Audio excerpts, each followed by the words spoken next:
Major League Baseball, the national pastime and distinctly American sport, was suffering from the reverberations of a 1919 case of collusion between a crime syndicate and 8 players from the Chicago White Sox. A single moment that not only tainted, but threw into infamy the World Series and baseball in general. It would be a goodwill tour and move of diplomacy that would help bring it back, along with the actual calculable redemption of the image of the American baseball player.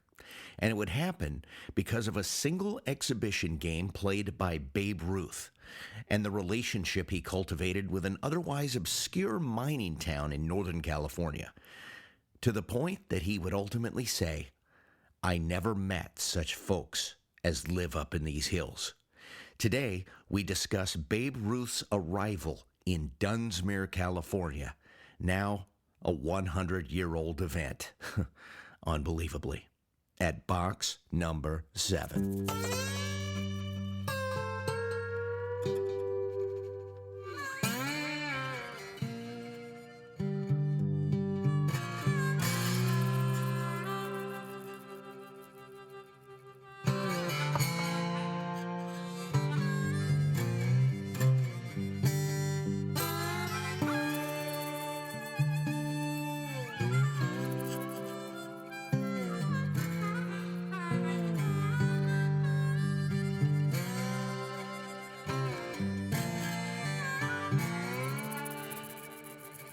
Just off Interstate 5 in Northern California sits a little mountain town that can easily be missed if you just decide to keep driving.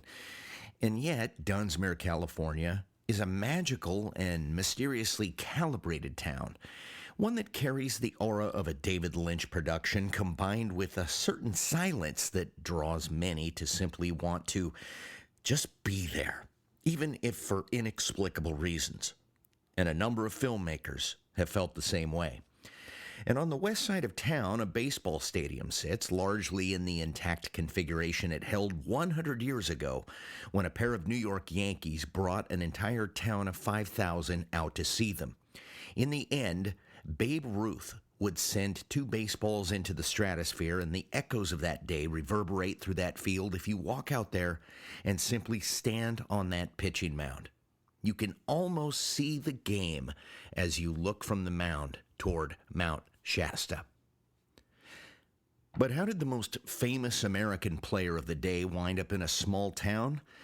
Well, let's just say it was a fixed game in 1919 that led to an honest one in Dunsmuir.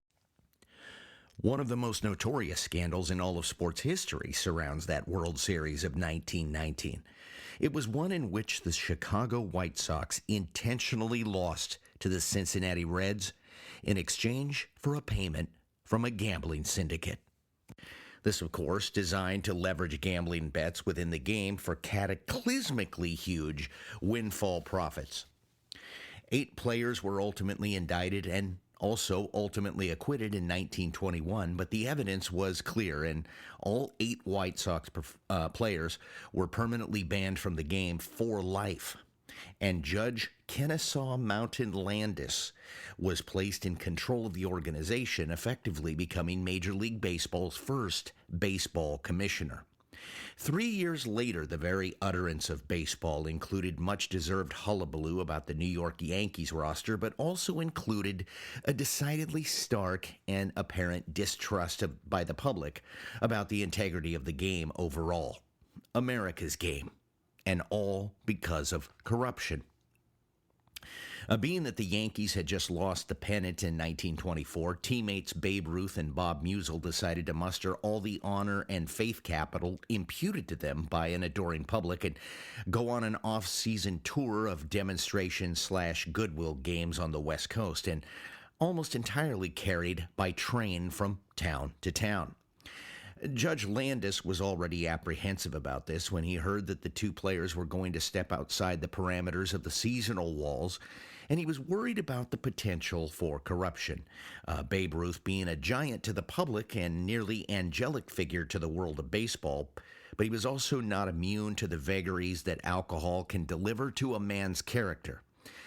But after a little convincing, he relented, and the tour was on. And Ruth's manager, Christy Walsh, would be there to make sure that nothing would get derailed. Ruth and Muesle would find their greatest memories not in the populous regions of Marin County or even Portland, but in a mining town notched into the hills just south of Mount Shasta in Northern California, the city of Dunsmuir. Now, Dunsmuir wasn't even on the original route plan when a local businessman, Frank Talmadge, realized that he might be able to avoid having that train simply pass through town on its way to San Francisco. Talmadge contacted Walsh, who told him the exhibition stop would cost $1,000, but it would also require a circuitous exception to the train route. Ruth would have to be brought by car and catch the train again at sight. Talmadge felt like this was doable. A mining town like Dunsmuir ran on the philosophical baseline of work hard but play just as hard, and baseball was the unifying apex around which not only the community revolved, but the nation, still damaged from the scandal. Talmadge approached the Dunsmuir Lions Club and presented the scenario, and they undertook a fundraising effort that apparently amounted to just $250. $750 shy of what was needed. Talmadge mustered the remaining funds from his own pocket, and the deal was struck. Dunsmuir Mayor Edwin Cornish declared a half-holiday. Because of the last-minute nature of the scheduling, getting Ruth and Muesle to Dunsmuir required motorized transportation from Ashland, Oregon. Mayor Cornish dispatched 2 cars. So they picked up Ruth, and along the way, Ruth saw a fish leaping from the Klamath River and was dumbfounded by the sight, and ultimately, he apparently saw a fisherman spear a fish from the bank, and Ruth stood up to get a better view from the running board of the car and sustained a small scratch on his finger from a piece of glass. A moment that the San Francisco Examiner notably says that reports of his injury were reported to be severe, as a testament to the viral nature of gossip even in that day, along with Ruth's incomparable fame. By the time this near-death experience was reaching the ears of the Bay Area, however, Ruth was already taking the field in Dunsmuir. And on October 22nd, 1924, the great Bambino, the Sultan of SWAT, would walk out onto the field in Dunsmuir with a full complement of people, adults inside for $1 and children for 25 cents. The teams were assembled between Dunsmuir and the team of Weed, with Babe Ruth heading up the team. From Weed, Muesle standing firm for Dunsmuir. The details of the game are kind of patchy, but a couple of things stand out and remain galvanized into the historical record. One, the fact that Babe Ruth broke 2 bats during the game, a testament to the immense physical power that defines his legacy. He was a big man.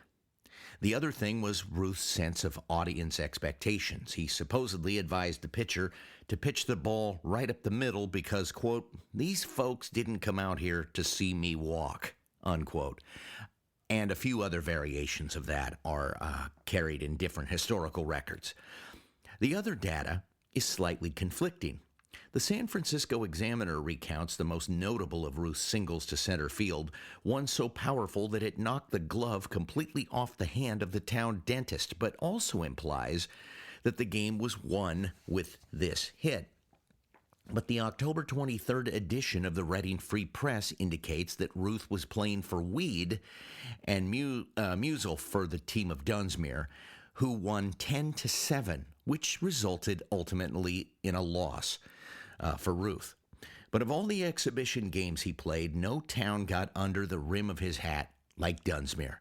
He posed for pictures with the Siskiyou girls champion team and even became the ad hoc marshal for a town parade, which Ruth actively volunteered for when he found out that Cornish and Talmadge were in the hole for his appearance. He again used the power of his presence to raise the funds, equalizing the equation and keeping Talmadge out of the red. This included an appearance at the local dance hall and community interactions with the locals. And baseballs. He signed baseballs. Man, would I love to see one of those. Someone questioned Ruth about the overblown reports in the news about the minuscule scratch on his hand, and to the Examiner editors, he said, "What's all this talk about me being injured? I broke 2 bats in a game today. I got a single, 2 base hits, and 2 home runs. I guess that's bad for a cripple."